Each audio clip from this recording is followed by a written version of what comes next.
Coach, who are your biggest influences coaching wise to develop your defensive mindset and the importance of defense? Nobody, nobody influenced me on defense. Just accumulation of um, how I want my defense to look. I think if you close your eyes and look in the back of your eyelids, and you really, really think about what do I want my team to look like, it would be what we're doing right now.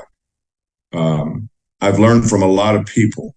Uh, I think my first day with the San Antonio Spurs was an eye opener because Mike Budenhauser was out there doing a scout report on the game that night when I walked into the Spurs practice facility. Um, and he was going over pick and roll coverages that I'd never seen before.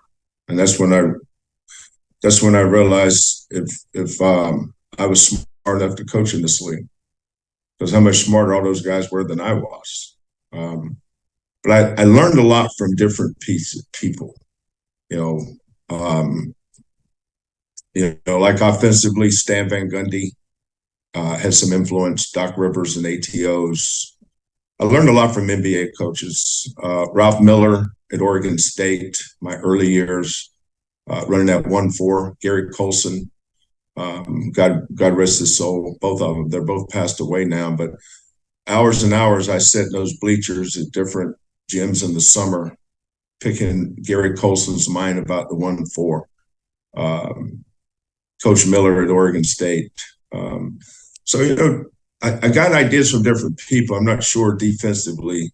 I think other people helped me become a better offensive coach. I think defense, just for me, is trial and error. I think defense is the one area where you have to be comfortable coaching your way. You can't be someone else on defense, because if you are, you're going to at best be second best, because you're going to try to be like him. Our defense is our defense. That's what I teach, what I believe in, but I'm very adaptable and it's very flexible. So how we defend this team is not necessarily how we'll defend that team. Um, but but it's fun to me. I think that's the hardest thing to teach in basketball, is to be really good in the half court. That's difficult. No, offense is spacing and talent. Sometimes the best offenses are the most simple.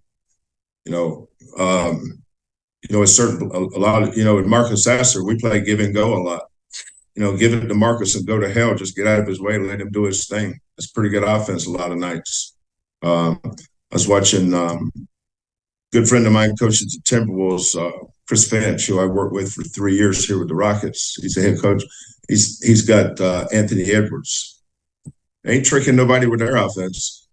I think he had about 40 the other night against the Celtics. Go look at those clips off and see what offense they were running. Throw it to Anthony shoot it and score it and get back on defense. Nothing tricky.